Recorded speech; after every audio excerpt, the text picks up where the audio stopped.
Greetings and salutations. My name is Michael Schwahn and welcome to the channel. We have some more reaction content for you, and today we are checking out Against the Storm.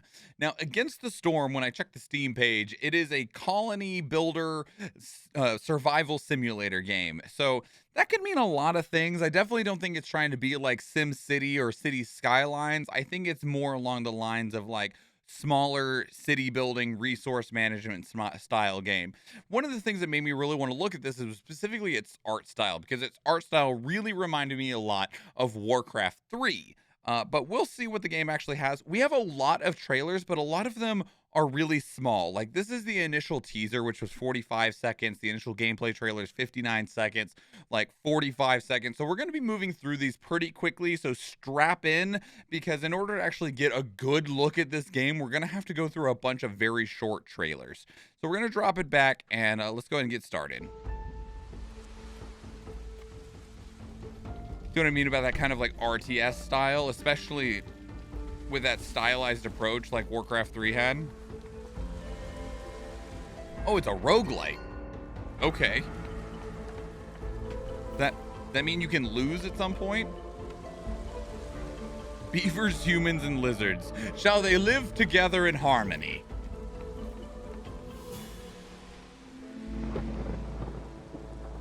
Well, I guess the game is called Against the Storm, right? So with a game being called Against the Storm, I'm assuming that eventually you will succumb to the storm itself.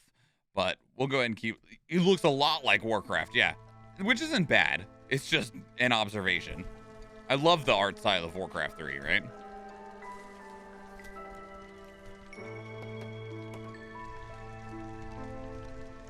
And and even with like the way the buildings look, like that, you know, that looked like a little farming building that builds resources. It makes me think also that they like were originally thinking of maybe making an RTS, and that was going to be like a generator of some sort, and then they decided they just didn't want to build a bunch of units to do an RTS game and just went with a survival game instead. Especially with like so many of the ways that this looks. Not a criticism, just an observation.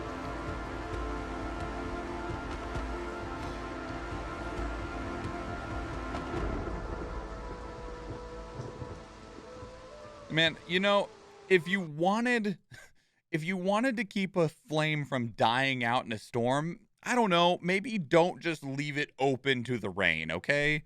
Just a thought. The world is plagued by the blight storm, a vile cycle of destruction ravaging everything in its path. The only safe haven is the smoldering city where the mysterious scorched queen reigns.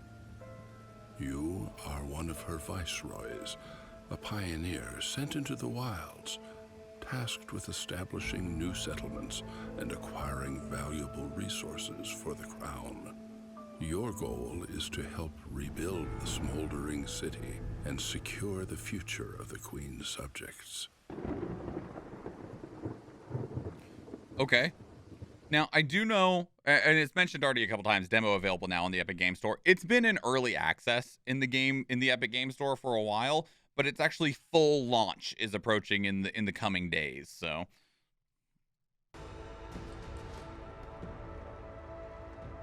this says release date trailer, but this trailer is from August of last year. So either this didn't end up happening unless they have a date of October 2022 in here.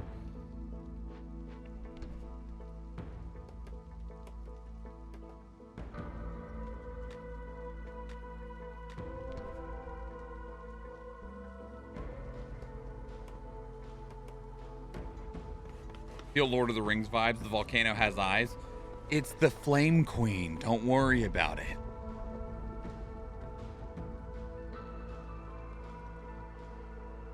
So they expanded at this point to where you can operate multiple cities.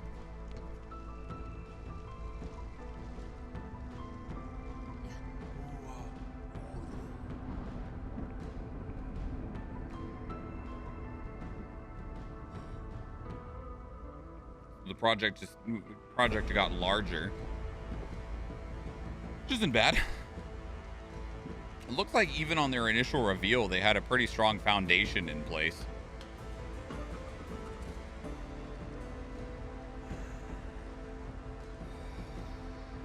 What are you?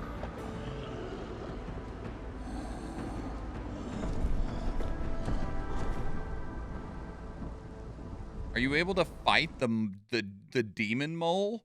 Because, like, if so, I mean, you know, that again, that lends even more to the RTS idea in here. Like I said, we're just going to try and keep rolling through these because there's so many trailers and they're all very short.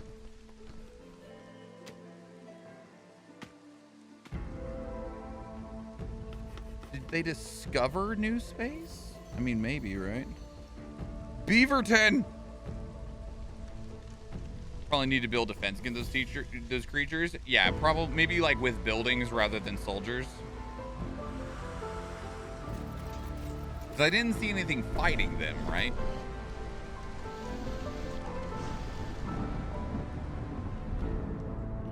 Or maybe it's even different than that.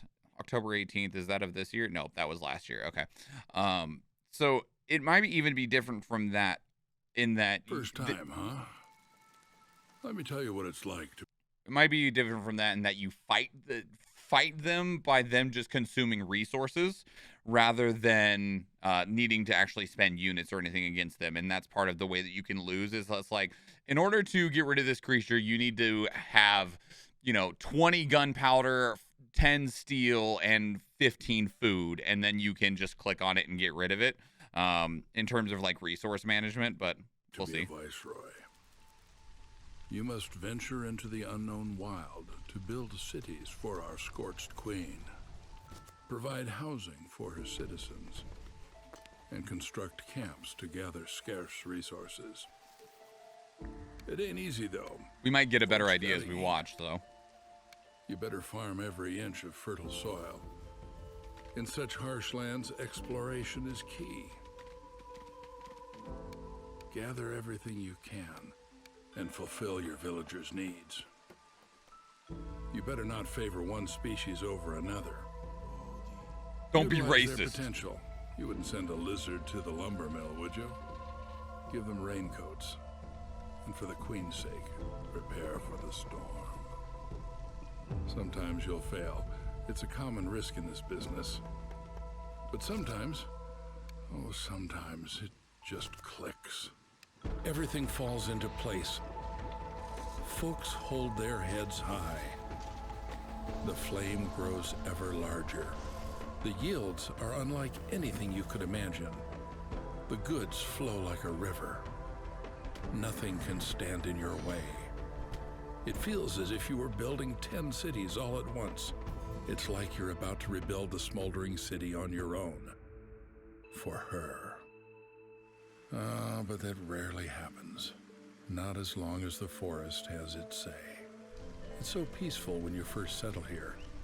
Rich glades are full of resources, yours for the taking. But with every fallen tree, with every ancient site sacked, the forest grows angrier. Ignore the warnings, and you will bring doom upon your people.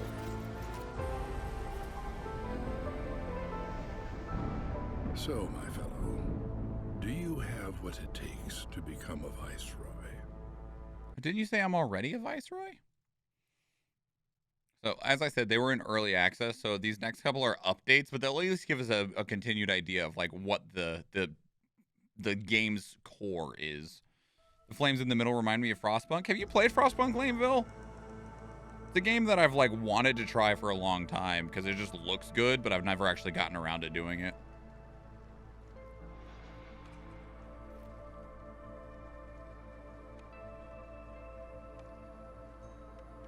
Frostpunk 2 is coming out sometime in the near future, right? I think I remember seeing something about it. Oh. Oh no, Laneville, don't do that. It was the only way we could survive.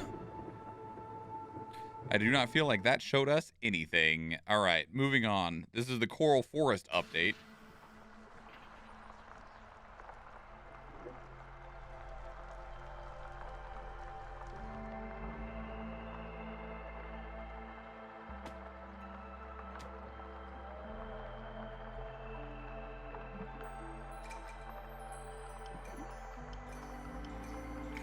You know, maybe you can't really defend yourself against the monsters that appear. Maybe that's part of it, is you got to do things to prevent them from appearing in the first place. They were talking about, you know, sacking ancient sites and stuff like that. And maybe that's one of the things you got to figure out how to balance out.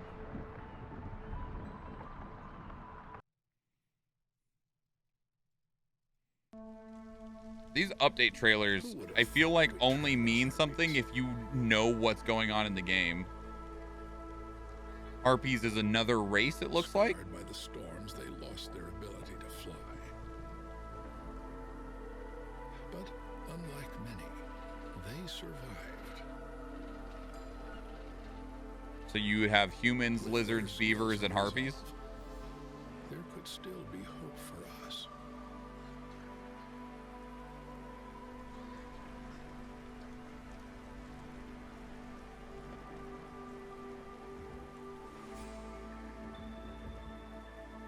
Oh, they look cool. Wait, what's this frog-looking guy? Did they add frogs at some point? I mean, they could have, and we just didn't see it. Okay, so this is from September of this year. This game releases in October, so sometime this month.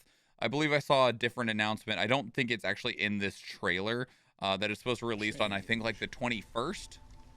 The world is all about change. And the way you handle it. Considering they discovered that monster, I feel like there's got to be a way to disperse them. Viceroys, elite settlers serving the Scorched Queen. Our job is to establish colonies and gather precious resources. Every settlement we build is governed by its own rules. There's no single path to prosperity. Some succeed by winning people's hearts, some by serving the crown, others by venturing bravely into the unknown.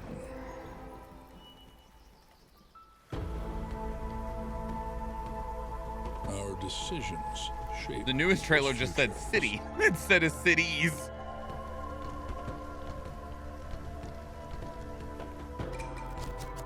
The blueprints we choose lay the foundations of the town's economy. We adapt to changing conditions and do whatever it takes to survive.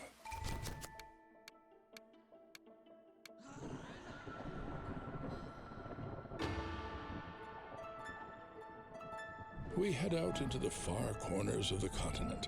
Oh, that looks significantly different from before. Quite the update. Badly. We tread new paths and push ourselves through rivalry. The lands we settle on hold many mysteries. You never know what lies beyond the mist. The only thing certain is the storm.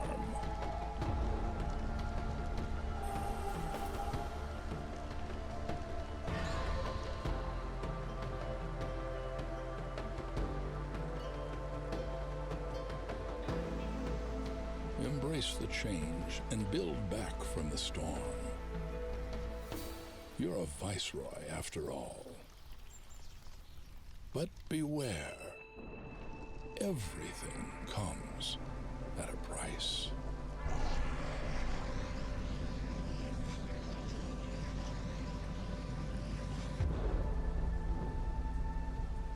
Okay. Well, at least we got one idea here. So these, you know, everything comes at a price, and it looks like the curse of some sort caused all of these plants to grow on the buildings, which is probably one of the potential fail states, essentially, of like the city is lost to the curse. And all of the citizens busted out flamethrowers. So, because that was the one thing that I was still kind of sitting here being curious about, right? Was that we were looking at the game, and a lot of it, they were like, you know, we saw the mole creature or the flaming skull or the poison pot robot thing. And it was like, okay, there are these threats, but what are you supposed to do to deal with them? And it looks like you just need to have probably certain buildings built or a certain amount of resources. You know, this looks significantly more in-depth than I initially thought it was going to be. I didn't know it was a roguelike when we started this. And it looks pretty cool. I'm curious as to, in regards to like the conversation that's happening in the chat right now, talking about the different games such as like Frostpunk, Lameville, you know, trying to help people survive the cold, ended up forcing people to work even while they're dying. Wandering Village, which is another a pretty recent indie game that came out, but Eve's talking about the complications of the AI and stuff like that. But it's interesting to see how these types of scenarios and these types of games might be their own undoing in one way or another. And there's definitely an appeal in this game in terms of its style and its approach, but none of these trailers lent a lot of attention to any of the mechanics of the game, right? They showed us a lot of things in terms of like, oh, it's a roguelike and you got these new biomes and you can build these new cities and stuff and discover things within these biomes, but they never communicated very well what that meant, really. And that's one of the things that I feel like, at least with these trailers, that they really struggled in. I feel like a gameplay overview trailer of like even showing like a quick summary of a progression of like what a run might be in terms of the roguelike mechanics would have done a lot for at least my own personal reception of this game, right? Because it does leave me curious as to the overall product, and I don't feel like the overall product was communicated very well. Honestly, I just go back to RimWorld for these types of games, or Age of Empire 3, where I can play more army men. Yeah, and you know, with this style of game, I feel like it's difficult because you are challenging legacy, and it's different with like Soulsians, where it's a relatively young genre and people are still exploring in that genre, or even like shooters where people don't expect it. Like, you can release a new shooter and it won't immediately be compared against like Call of Duty Black Ops, right? And so, because it's such a wide genre, but I feel like this specific genre is narrower in such a way that it's difficult to escape the past, because you're not going to be pushing new graphics or anything like that in here. Instead, you got to be pushing a new mechanic or a new take, essentially, that sets itself apart from the pillars of the past. But anyway, that's Against the Storm. I'd love to hear from you and what your thoughts are on it. If you've been playing it in early access, how has the game been feeling for you over the last like year or so that you've been able to play it? How is it sitting today? What would you compare it to? Where does Against the Storm sit for you? Leave your thoughts down in the comments below. If you want to keep up the conversation elsewhere, two great places to do so are Discord and Twitter. And speaking of Discord, we actually have a channel dedicated to these reactions where you can place links of your own that we can check out together live on stream, because we do stream 4 days a week: Tuesday, Thursday, Friday, and Sunday, and I would love to see you there. If you enjoyed this video, please leave it a like. If you want to catch future videos, please subscribe to the channel. And if you watch one of the other videos on the channel, or if I see you in the live stream, thank you and enjoy.